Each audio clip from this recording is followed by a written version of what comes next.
Nutri, quando algum paciente chega para você e pratica algum exercício físico, você sabe quais são as recomendações nutricionais a considerar no plano alimentar?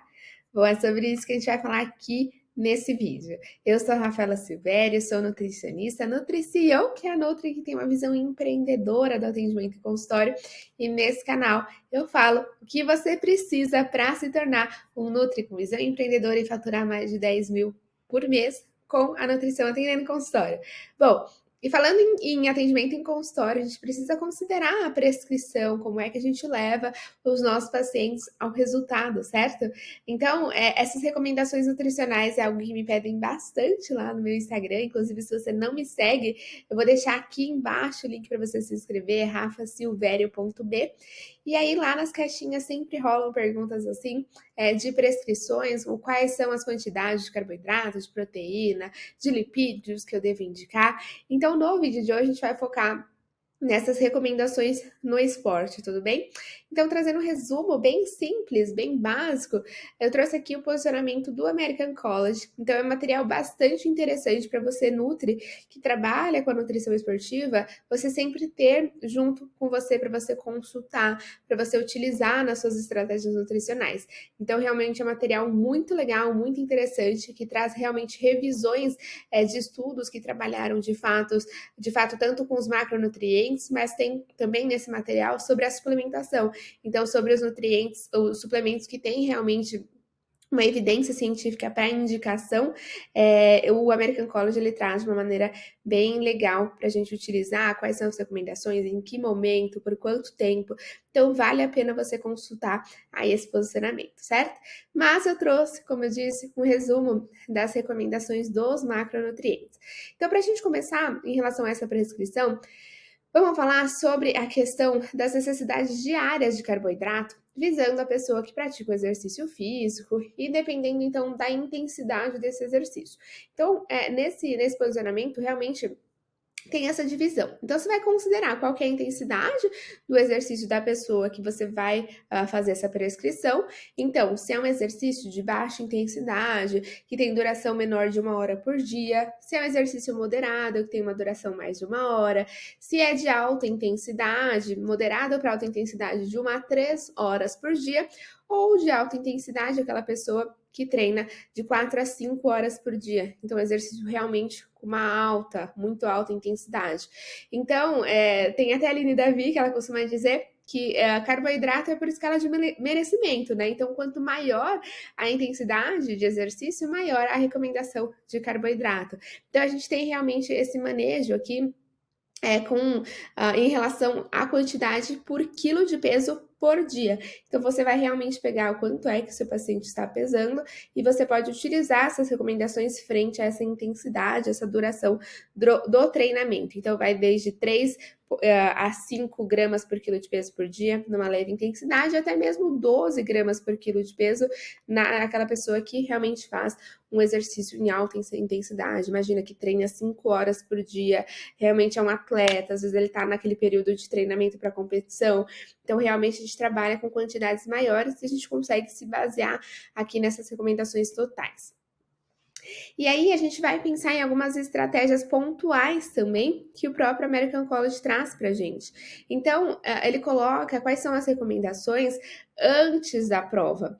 Então, quando a gente pensa até num pré-evento, como que a gente consegue realmente dar esse suporte para essa pessoa que pratica o exercício físico, a gente pode trabalhar logo antes do exercício físico a gente vai trabalhar em torno de 1,4 gramas por quilo de peso, de 1 hora a 4 horas pré-exercício.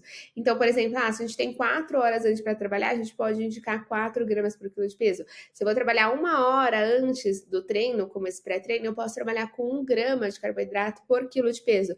Então, você vai pensar também como que é a prática aí dessa pessoa. Então, vai variar, né? Então, a pessoa ela vai treinar lá a musculação dela e aí no trabalho, ela sai do trabalho e vai direto pro treino. Então, você pode pensar, ele tem 1 hora antes, ele consegue fazer algum lanche prático que tenha essa quantidade legal de carboidrato que vai ser importante pro treino dele. Ele vai correr, vai fazer uma meia maratona. Então, qual é o tempo que ele tem? Às vezes a pessoa acorda muito cedo, ela não quer comer muito antes, ela não quer acordar muito cedo, ela tem pouco tempo ali para a digestão desse pré-treino. Então, como é que você pode trabalhar? Qual que é o seu tempo e o que se encaixa melhor para a rotina e a praticidade desse indivíduo? As observações que a gente tem nesse pré-treino, nesse antes de prova, antes treino, é evitar realmente lipídios e fibras devido ao desconforto gastrointestinal que pode provocar, principalmente durante o treinamento, que seja uma refeição de baixo a moderado índice glicêmico para ser maior essa oferta de energia no exercício físico, certo? E principalmente isso quando não é possível consumir o carboidrato durante o treinamento. A gente vai falar sobre isso também, em relação quando ter esse carboidrato durante o treino. E aí, em relação a pontos mais específicos de preparação de prova, de treino mais importante, de que a gente precisa de maior suprimento desses carboidratos, o American College também coloca aqui em relação à preparação do exercício físico, quando a gente tem ali para trabalhar 90 minutos antes, então a gente consegue trabalhar com 7 a 12 gramas por quilo de peso nas últimas 24 horas pré-exercício, então realmente é aquela preparação, de repente para alguma competição, a pessoa vai praticar a luta, já pesou, enfim, quando a gente tem esse tempo, realmente é interessante, então ricos em carboidratos para garantir o estoque de glicogênio muscular, e pobre em fibra também. Enfim, quando a gente tem mais tempo ainda para trabalhar nesse pré-exercício, a gente pode trabalhar com 10, 12 gramas por 24 horas, então principalmente nas 48 horas, a gente trabalha com esse loading, né, esse carregamento de fato de carboidrato. E quando a gente tem menos de 8 horas de recuperação entre dois treinos. Então, imagina aquela pessoa que realmente treina ali de manhã, ela treina 2 horas de manhã, daí ela tem uma pausa, e aí à tarde ela tem um outro treino bem intenso. Então, ela tem pouco tempo de recuperação. Então, quando existe um tempo menor de 8 horas para essa recuperação, a gente precisa ainda assim dar mais atenção a essa recuperação do treinamento, a essa ingestão de carboidrato.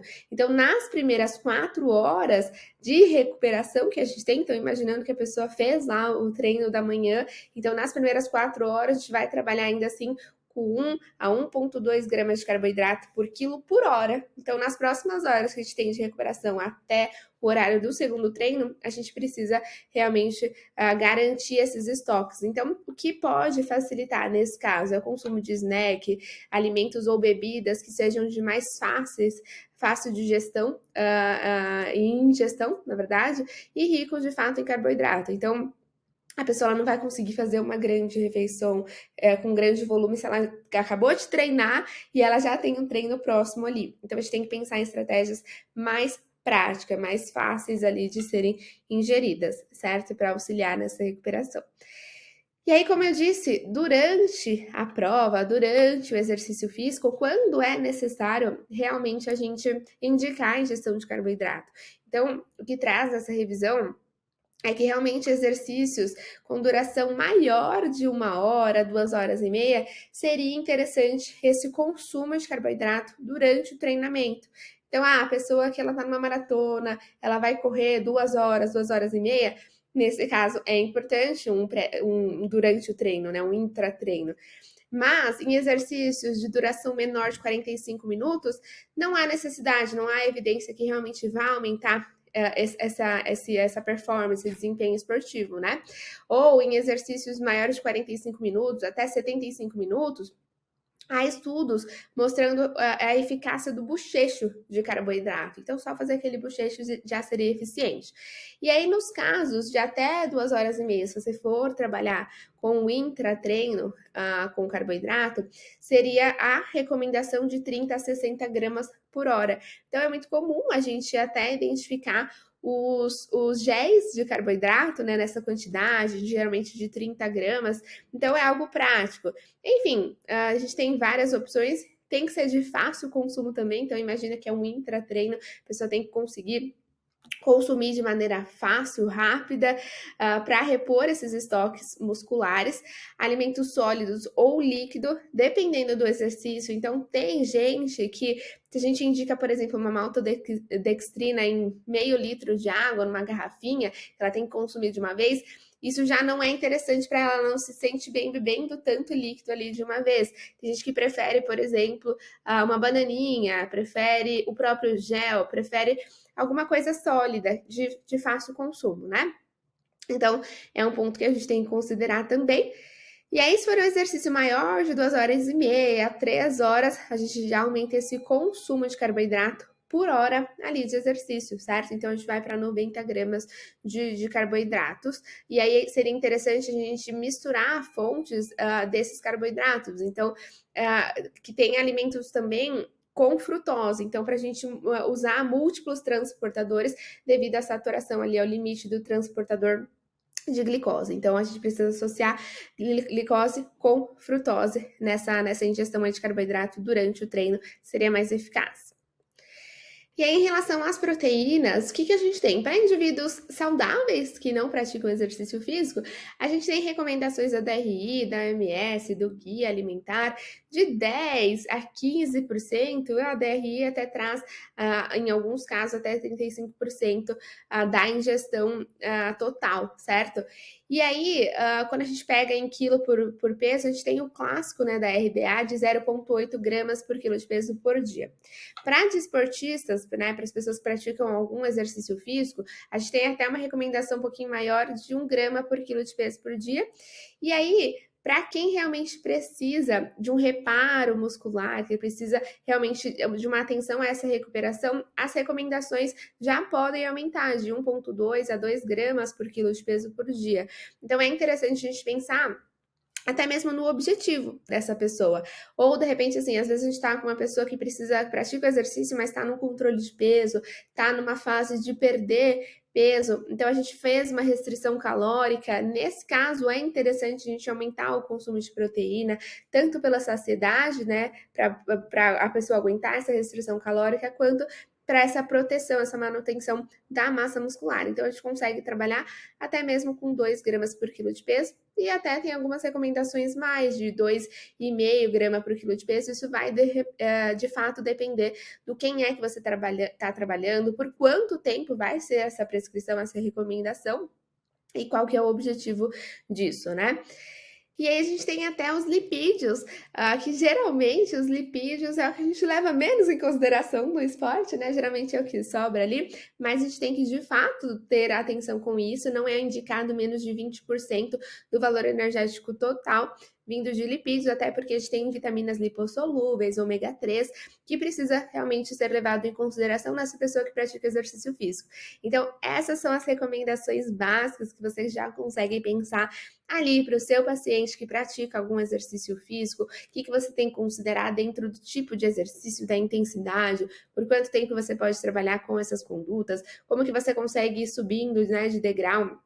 Então, às vezes a gente vê aquela pessoa que pratica um exercício de alta intensidade, mas o hábito alimentar, o consumo de carboidrato, por exemplo, é bem abaixo do que ela precisa. Então, a gente vai aumentando aos poucos, de fato, né, para chegar na recomendação realmente o que seria o adequado e seria o melhor para a performance desse indivíduo. Certo? Espero que você tenha gostado. Me conta aqui nos comentários se você gosta desse tipo de vídeo que traz mais prescrições, mais partes ali do atendimento nutricional. Vou ficar muito feliz de saber da sua opinião. Deixa um like aqui no vídeo se você gostou e se inscreva no canal, porque toda semana tem vídeo novo para você, nutricionista, tá bom? Então é isso. Um beijo e até a próxima.